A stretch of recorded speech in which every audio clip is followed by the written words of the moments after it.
Bonjour et bienvenue dans Faut pas croire. Depuis ce printemps, on ne peut plus s'embrasser ni se toucher, le contact physique est proscrit et les visages sont masqués. C'est donc peu dire que la crise du coronavirus a bouleversé nos relations sociales. Alors comment notre rapport au corps s'est transformé ces derniers mois et peut-on vraiment vivre sans se toucher? Regardez ce reportage de Bernard Novet, on en parle juste après. Juin 2020, le printemps du coronavirus a cédé sa place à un été où règne l'incertitude. Depuis quelques semaines, on répète à nouveau au Théâtre du Galpon, à Genève. L'heure de la reprise approche. Au programme ce mois de juin, un huis clos féminin à 2 comédiennes autour du désir et de la jalousie. Pure fiction. Pure fiction. Fiction et de... Pour la co-directrice du lieu, la danseuse et chorégraphe Nathalie Takela, c'est une renaissance. Au début du mois de mars, lors du choc du confinement, elle se remettait d'une bronchite, ou peut-être d'une contamination au Covid-19. Donc j'étais potentiellement porteuse d'un virus qui pouvait être dangereux pour l'autre. Et ça, je trouve que c'est affreux de se sentir nuisible, de se sentir dangereux pour l'autre. Je pense que c'est ce qui a provoqué chez moi vraiment comme un repli.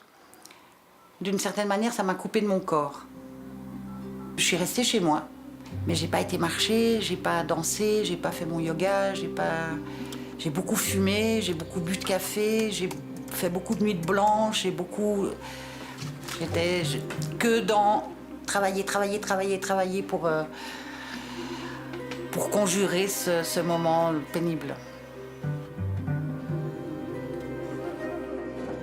À cette période, la troupe de Nathalie répétait une nouvelle création.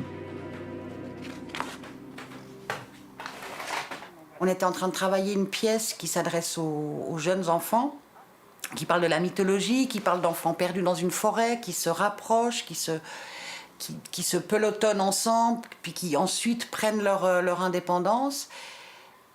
Et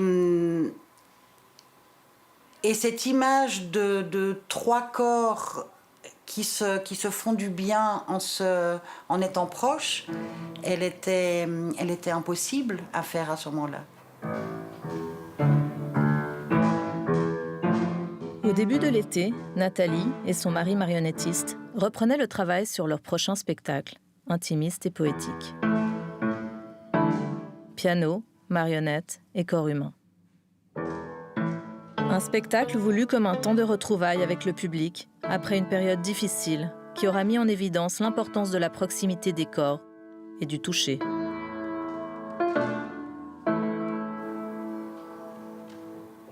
Forcément, si on en est privé, il y a quelque chose qui nous manque. Il manque une animalité qu'on a. Je veux dire, on peut tout s'expliquer, se dire de loin, ok, je préfère pas te prendre dans mes bras. C'est ok, c'est ok, on peut faire ça. Mais ce qui va manquer, c'est cette... ouais, je dirais beaucoup l'odorat, beaucoup vraiment la sensation. Les danseuses, on travaille ensemble, on se connaît aussi par des textures, des textures de peau, des textures même d'habits. On sait que telle et telle, elle porte plutôt ce type d'habit. Enfin, on se reconnaît. Je pense qu'on se reconnaîtrait les yeux fermés, sans forcément se toucher. Masseuse thérapeutique, Sarah Klopman a elle aussi retrouvé le chemin de son cabinet. Pour elle, même si certains y sont moins sensibles que d'autres, nos corps se nourrissent concrètement des bonnes relations avec ceux des autres. Dur à dire, j'ai presque l'impression que c'est même dans l'autre sens en fait. Que c'est plus les tensions. C'est vrai que prendre un proche dans les bras, ça va dégager de l'ocytocine, ce qui est vraiment l'hormone de l'attachement. C'est l'hormone qui fait qu'on aime les gens, qu'on est lié à eux, et c'est une hormone qui nous fait vivre en harmonie aussi. Et ça, clairement, ça a manqué aux gens, c'est sûr. Sur sa table de massage, Sarah manipule les corps pour toutes sortes de problèmes, tant physique que psychologique. C'est d'ailleurs hyper intéressant de voir qu'il y a des fois des gens qui viennent majoritairement avec un problème plus émotionnel ou d'autres qui viennent majoritairement avec un problème plus physique et de voir à quel point les deux peuvent se régler en même temps. Mettons quelqu'un qui a des énormes tristesses et parallèlement des énormes douleurs d'épaule, et ben en fait on se rend compte qu'en traitant l'un, on traite l'autre. Et c'est assez impressionnant. Quand je suis venue ici pour la première fois, c'était vraiment parce que je vivais des choses très lourdes. Elle m'a donné des outils qui me permis de gérer en fait les situations difficiles comme le quotidien. Le niveau de stress élevé que j'avais, je me rendais même pas compte finalement. C'est lorsqu'elle a commencé les massages que là je me suis rendu compte du nombre de blocages que j'avais, hein, vraiment. Après un temps d'échange, Sarah travaille à rééquilibrer le corps par acupressure et manipulation, tant au niveau articulaire que musculaire ou énergétique. Il faut être à l'écoute de son corps parce que le corps quelque part, je pense, donne des signaux pour dire attention, là ça va peut-être pas, peut-être qu'il faut se reprendre en main, peut-être qu'il faut dormir un peu plus, peut-être bouger un peu plus. Au niveau des traitades aussi. Le contact physique crée ça, crée une conscience du corps. Il y a quand même pas mal de gens qui sont peut-être pas bien dans leur corps, qui ont des douleurs. Et le contact leur fait prendre conscience du corps. Tout d'un coup, ah bah tiens, c'est vrai que ça bougeait pas bien. Ah, cette zone, je la sens plus depuis des années. Et ils réalisent, ils re-rentrent dans leur corps, ils réalisent à quel point, cette enveloppe, c'est pas juste un corps qui a rien à voir, mais c'est eux, c'est leur entité.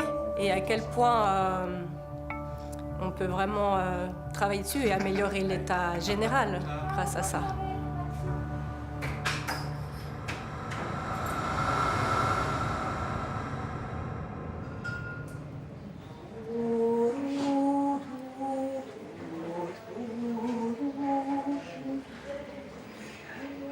Il y a aussi des périodes dans la vie où le contact avec son corps devient plus délicat. Parce que le corps est fragile, qu'il fonctionne moins bien, parce que l'esprit est touché par la maladie ou par l'âge tout simplement.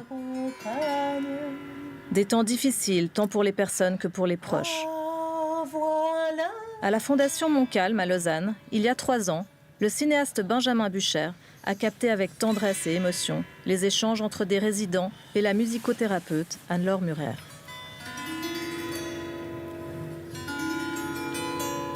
Dans la proximité des corps, le toucher, associé à la musique ou au chant, permet à chacun de partager un moment de vie intense, d'être encore soi-même.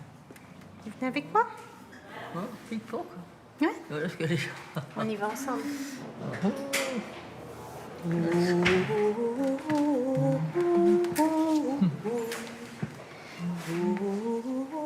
Quand je travaille, j'associe toujours le son au toucher, parce qu'il y a toujours un geste pour que la personne elle puisse anticiper aussi ce que je suis en train de lui proposer, pour qu'elle puisse comprendre par l'environnement qu'est-ce qui se passe. Et ce toucher va permettre justement d'avoir quelque chose qui soit palpable pour la personne, qu'elle ressente qu'il y a quelqu'un là, qu'il y a vraiment une relation qui se met en place. Et c'est à travers le toucher que ça va être possible. Et on est aussi dans ces sens de base, de l'audition, puis surtout l'affectivité. Et dans le toucher et dans le chant, il y a la transmission de l'affectivité qui est très forte, quoi. C'était pendant la période de guerre,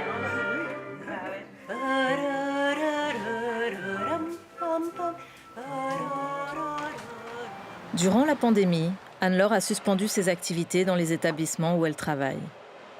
Mais elle sait, elle aussi, combien l'éloignement et le manque de contact avec les proches, au-delà des soins prodigués par les professionnels, peut affecter les gens. Ça questionne les répercussions en fait par rapport à ce manque de toucher pendant un certain temps, parce qu'on voit aussi par rapport au moral, où les personnes elles se renferment sur elles, où il y a vraiment un côté dépressif beaucoup plus marqué, c'est flagrant, on voit vraiment la différence. J'aimerais, maman, me sentir contre ton corps, comme en te temps, maman, comme avant.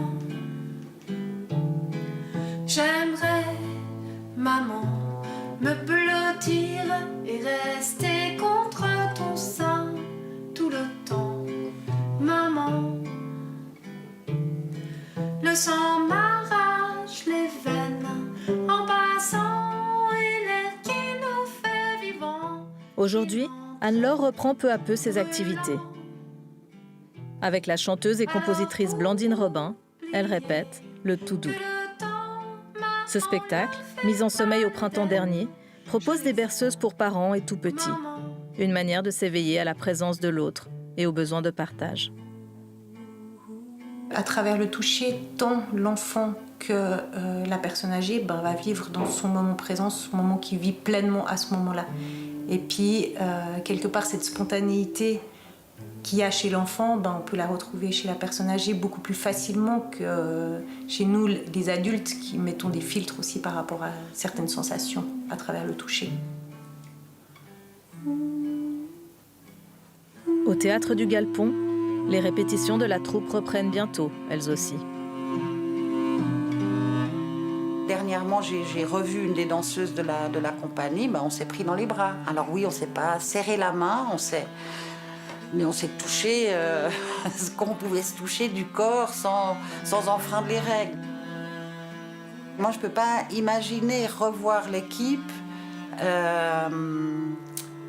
sans qu'il y ait ce contact physique. On ne s'est pas vu depuis, certaines, on ne s'est pas vu depuis 3 mois. Enfin, c'est impensable de ne pas se serrer dans les bras après 3 mois.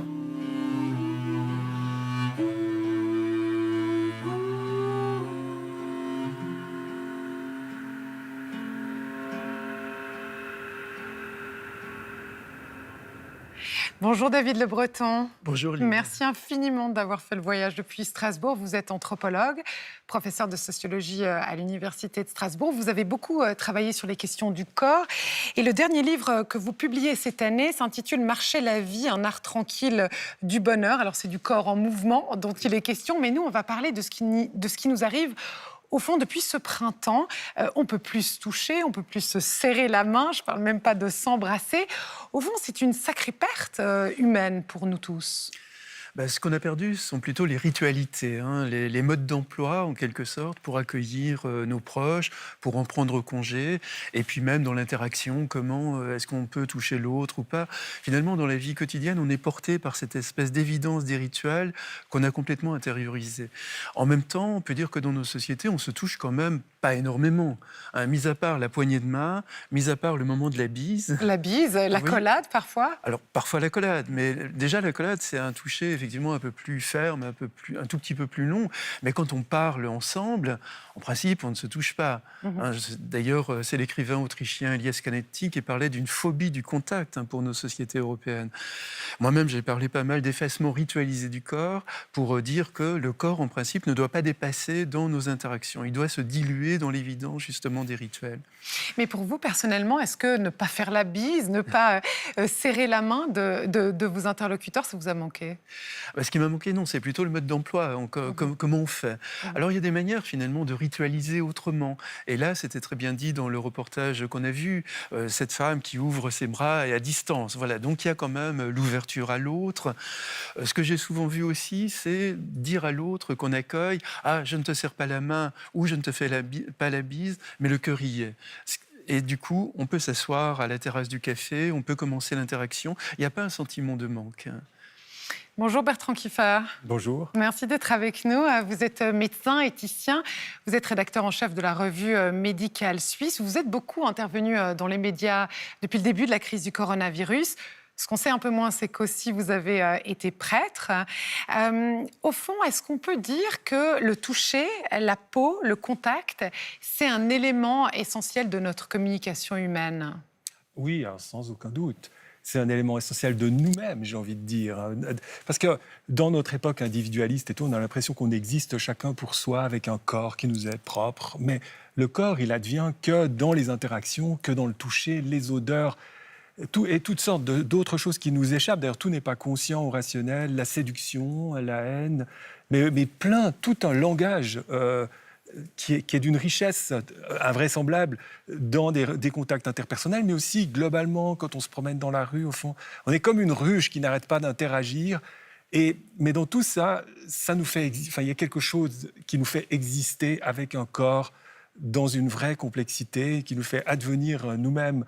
Alors quand on est un peu séparé par un virus, quand il y a une mise à distance, tout d'un coup, tout est un peu bizarre. Mais heureusement, on existe déjà dans nos corps, mais il ne faut pas oublier que cette constitution-là n'a pu se faire qu'avec l'altérité de l'autre, où il y a les odeurs, les gestes, où il y a tout, quoi. David Le Breton, Bertrand Kiefer vient d'utiliser le mot séparer. Au fond, à perdre le contact comme ça avec l'autre, est-ce qu'on risque pas quelque chose de notre humanité, de notre vivre ensemble ?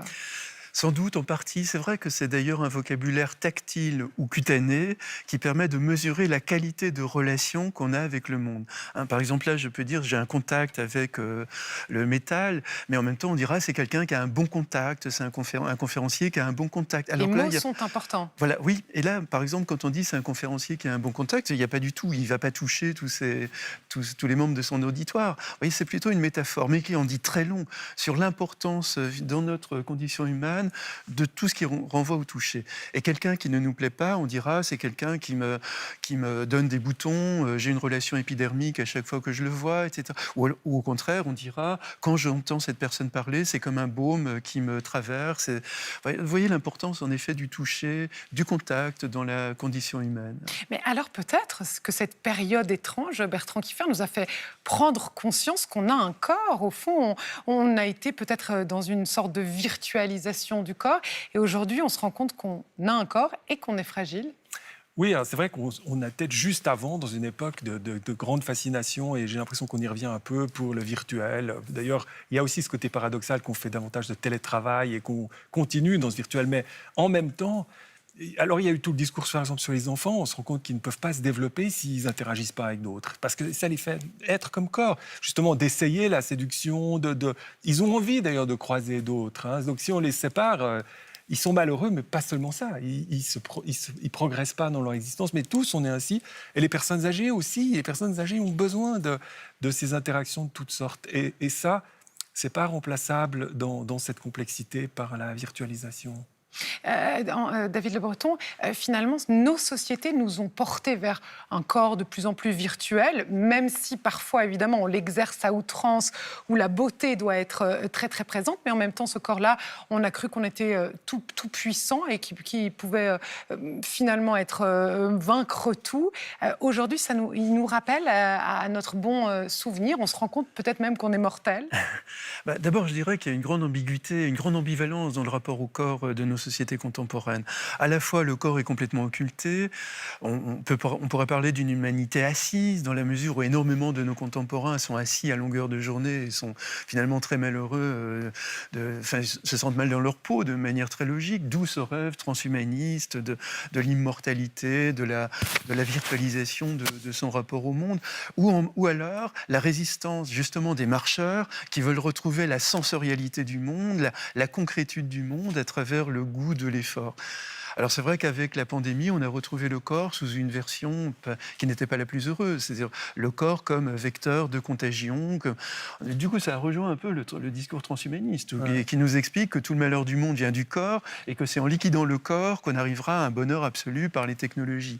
Là, soudain, notre corps nous est devenu une sorte d'ennemi et il a fallu qu'on se protège, du fait de la contagion, qui vient d'ailleurs du latin, qui renvoie au latin toucher, donc il fallait rompre la chaîne de la contagion de façon nécessaire, évidemment. Mais en même temps, on s'est retrouvés enfermés dans nos corps et dans nos appartements, dans nos maisons. Mais Bertrand Kiefer, au fond, c'est un autre deuil qu'on doit faire, celui de la science toute puissante, de cette médecine à laquelle on croyait absolument et qui, au fond, aujourd'hui, devant laquelle on se retrouve un petit peu démunis devant nos corps. C'est vrai que parfois, à corps défendant, mais les médecins, la médecine, tout ça, juste avant, se présentait comme toute puissante. Et on voit qu'un virus de 15 gènes est capable de mettre le monde pratiquement à genoux. Et là, il y a un rappel de notre fragilité, probablement de notre fragilité ontologique. Et le corps, c'est ça aussi. C'est ce qui nous fait être là dans le monde. et ce qui nous fait être vulnérables. Hein. Et d'ailleurs, c'est ce qui fait la possibilité de la relation, de la véritable ouverture à l'altérité, c'est cette vulnérabilité. Mais en même temps, il est mortel et on n'a pas de solution à ça. Et là, tout d'un coup, on voit toute cette haute technologie, cette médecine, la Silicon Valley, etc. Ils n'ont rien dans les mains. On est à 9 mois après ce départ. Et qu'est-ce qu'il y a? On est toujours avec très peu de choses technologiquement. On est avec nos corps et on doit jouer avec les corps et le virus pour se protéger. Mais alors, il faut parler un petit peu de cette suspicion-là, David Le Breton. Le corps de l'autre devient désormais une menace. Est-ce que c'est un risque peut-être pour notre société, pour notre vivre ensemble ? En tous les cas, c'est un pas de côté, d'une certaine manière, par rapport à toutes nos habitudes. Bon, d'un autre côté, il y a de bonnes raisons, entre guillemets, pour se mettre un peu à l'écart, pour se protéger. Donc, on n'est pas quand même dans un système totalitaire où on serait dans une contrainte terrifiante. Non, on comprend qu'il y a de bonnes raisons, en effet, pour se protéger. Voilà. Et puis, cette vulnérabilité qui est la nôtre aujourd'hui, je dirais que notre tâche, c'est de la transformer en ferveur d'exister. Essayer de compenser tout ce qui nous manque ou tout ce qui nous rend justement un peu trop humain, d'en faire quelque chose de merveilleux, d'en faire une sorte de défi. Là, il y a 1000 raisons. Je crois que chacun d'entre nous a sa propre formule. Moi, j'ai beaucoup écrit sur la marche. Pour moi, la marche, par exemple, est une manière aussi de retrouver cette joie de vivre. Et puis là, évidemment, il y a pas, quand vous êtes dans la forêt, vous pouvez toucher les arbres, vous pouvez toucher les pierres, vous pouvez vous baigner.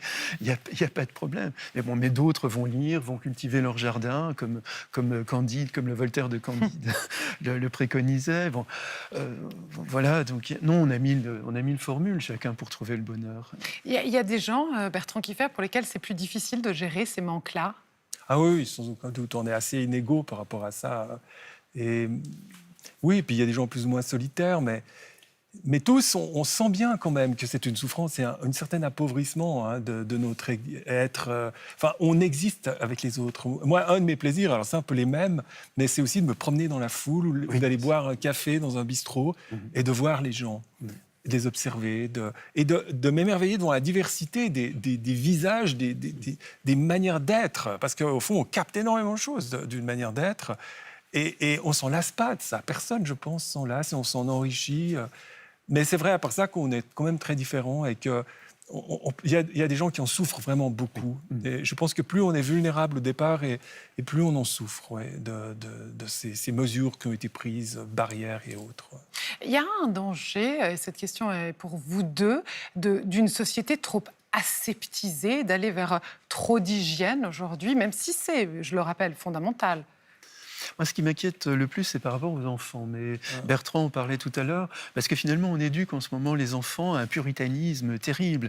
Touche pas à ton petit copain, t'as touché ton petit copain, va te laver les mains, etc. Ça, je pense que ça va être plus marquant pour les tout-petits.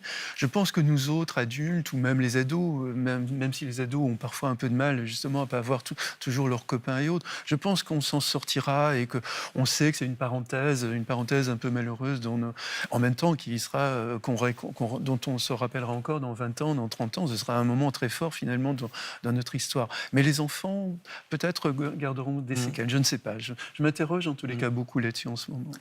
Mais moi, je pense, oui, il y a un petit danger. C'est vraiment pas d'aller trop loin avec ces mesures et d'oublier qu'il s'agit de vivre avant de survivre. Et surtout, par exemple, pour une personne âgée, il faut bien peser les choses. Mais on est tous aussi dans un état de solidarité face au virus. Donc, on n'agit pas que pour soi, on agit pour les autres. Mais pour moi, le vrai danger, il vient davantage du virtuel, de tout un rêve qu'on nous fait, de monde où là, justement, il y a une perte du corps et un énorme appauvrissement des gens. Et ça, c'est un danger beaucoup plus puissant dans l'époque que l'hygiénisme, me semble-t-il. Oui, je suis complètement d'accord. Oui. Parce que ce qui se passe quand on s'embrasse, par exemple, ou quand on se rapproche, c'est des odeurs, c'est des informations qu'on perd, c'est ça ? Mais à la fois, dans la bise, il y a quand même une convention. Souvent, ça nous arrive les uns les autres d'abord de se demander s'il faut s'embrasser une fois, 2 fois, 3 fois. Est-ce qu'il faut s'embrasser quand on a eu une bonne relation, etc. Donc, il y a quand même un côté un peu inconfortable, d'une certaine manière, dans la bise. Elle est conventionnelle. D'ailleurs, des fois, on voit les gens qui tendent les joues comme ça, l'air de regarder ailleurs. Donc, la bise, à mon avis, elle a du sens quand elle vient de l'intérieur, quand elle est un vrai geste d'amitié ou d'amour. quand elle devient une convention, on peut volontiers s'en passer. Je ne crois pas que ce soit un manque terrifiant aujourd'hui dans nos vies. Le sourire, par exemple. La thérapeute Sarah Kloppman, dans le sujet, disait quand même que passaient ces hormones, cette ocytocine, quand on se touchait. Donc il y a quand même quelque chose de l'ordre de la joie quand on se touche. Pour moi, ça passe pas par le biologique, mais c'est... Oui. Non, moi, je pense qu'il ne faut pas réduire ça, l'ocytocine. Il ne suffira pas de faire des sprays d'ocytocine. Ou alors, peut-être qu'on va arriver à ça, puis on sera tous heureux. Mais non, mais il y a tellement plus de choses qui passent. Comme par exemple mais parce que les émotions, je veux dire, la bise, à part ça, est toujours un peu ambivalente. Elle est toujours un peu genrée. Si elle est genrée, il y a toujours un peu de séduction, des trucs qui peuvent... Voilà, enfin, il y a tellement... On est tellement des systèmes, des animaux complexes. Réduisons pas ça à l'ocytocine. Alors, bien sûr, payons l'ocytocine. Mais je suis sûr que quand elle touche cette thérapeute, ses patients, elle-même, elle donne et elle transmet, et elle interagit bien au-delà de ce qu'elle pense, avec toutes sortes de choses, y compris son être, dans sa complexité. Donc, il y a beaucoup de choses. Et les odeurs, c'est vrai, c'est déjà un monde, d'ailleurs, qui n'est pas rationnel, où beaucoup se passe sans qu'on en ait conscience, et nous influence. Enfin, on est aussi influencé... séduit, puis par des démarches, des attitudes corporelles, la voix, les paroles, enfin tout ça, c'est un mélange qu'on est heureusement bien loin de savoir décrypter. Absolument. Alors, il y a eu un avant coronavirus, il y aura un après, espérons-le, coronavirus. Maintenant, on est à l'intérieur même du moment, presque c'est un entre-deux. Comment faire? Est-ce qu'on doit totalement se réinventer? Est-ce qu'au fond, on est un peu perdu? C'est vraiment un entre-deux. En anthropologie, on appelle ça une liminalité. C'est-à-dire, on n'a plus les modes d'emploi, on ne sait plus sur quel pied danser. Donc, chaque situation, finalement, est un peu inédite. Et il faut qu'on se réinvente dans la relation aux autres. Dans quelques jours, je ferai mes premiers cours à l'université, mais je serai masqué, avec des étudiants masqués. Je n'ai jamais fait ça de ma vie et je sais combien je vais être mal à l'aise, mais je vais devoir me réinventer parce que sinon, ça va être 2 heures de cours à chaque fois absolument épouvantable, à la fois pour le prof, mais aussi pour les étudiants qui vont avoir du mal à nous suivre. Donc, nous sommes contraints à une réinvention, les uns et les autres. Pour certains, c'est une formidable réinvention. Ils découvrent finalement ce qui leur a manqué pendant le confinement, ce qui leur manque aujourd'hui. Ils sont dans une aspiration folle à vivre les choses de façon émerveillée dans les mois à venir. Et puis d'autres, effectivement, sont plutôt dans la tristesse, dans la déploration. Non, il faut savoir se réinventer. La vie est un défi permanent et le monde est toujours devant nous. Il n'est jamais derrière nous, donc toujours devant. La chance est toujours devant nous, mais c'est nous qui la construisons. Donc plutôt souligner le côté chance, le côté nouveauté. Voilà, moi, je parlerais de volonté de chance. Georges Bataille parlait ainsi. Je pense que la chance se construit et donc dans la réinvention, il faut justement projeter toute cette chance et pas se dire le monde est perdu, le monde est fini, on s'en sort, c'est tellement triste, etc. Non. Le monde est devant nous encore une fois. Bertrand Kieffer, si le monde est devant nous, il y a aussi la quête du sens, savoir où on est, savoir comment trouver un sens à nos vies aujourd'hui. Est-ce que ça, il y a un risque dans cet entre-deux dont on parle aujourd'hui? Oui, il y a un risque.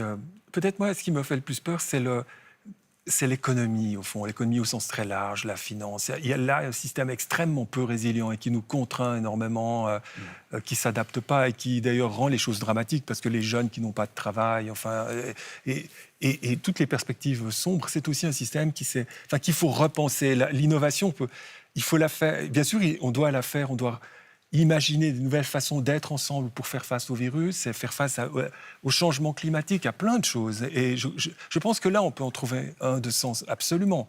Mais lui-même, on doit sans cesse l'investir, le sens. Il n'est pas gagné une fois pour toutes. C'est un sens à sans cesse créer, réimaginer ensemble et de manière complexe, sans en faire un idéal idéologique. Mais ne nous laissons pas contraindre dans des structures économiques qui nous coupent de tout avenir, qui font de nous des perdants presque absolus. Et ça, là, il y a quelque chose qui me révolte un peu. Je crois qu'il faut vraiment maintenant penser des innovations en profondeur parce que ce qui se passe avec ce virus et d'autres choses, ça va assez loin et on doit vraiment vouloir un avenir et le vouloir justement plein de sens, donc de diversité, donc de... Voilà. Est-ce qu'on pourrait presque dire que vous parliez de joie, vous parliez d'énergie, est-ce qu'on peut presque dire au fond que trouver de l'humour dans les petits détails du quotidien, dans ces situations ubuesques que nous impose le port du masque ou la distance sociale, ça peut aussi être un rempart contre ce qui nous arrive, David Le Breton? Oui, c'est un exorcisme formidable. Mais on peut dire que pendant toute la période de confinement, on a vu exploser l'humour sur les réseaux sociaux. Des tas de gens postaient des vidéos hilarantes. Il y a des tas de blagues qui ont été inventées à ce moment-là. Le rire est toujours une forme de résistance, évidemment, résistance à l'adversité. Une manière aussi de rassembler là où nous étions complètement séparés les uns à côté des autres, en tous les cas dans le confinement en France. Eh bien, avec le rire, on se retrouvait, même si c'était un peu à distance. Merci infiniment à vous deux d'être venus, d'avoir discuté comme ça sur ce sujet passionnant. Quant à nous, on se retrouve la semaine prochaine. Si vous voulez réagir, vous pouvez nous écrire sur nos réseaux sociaux ou à l'adresse fautpascroire@rts.ch.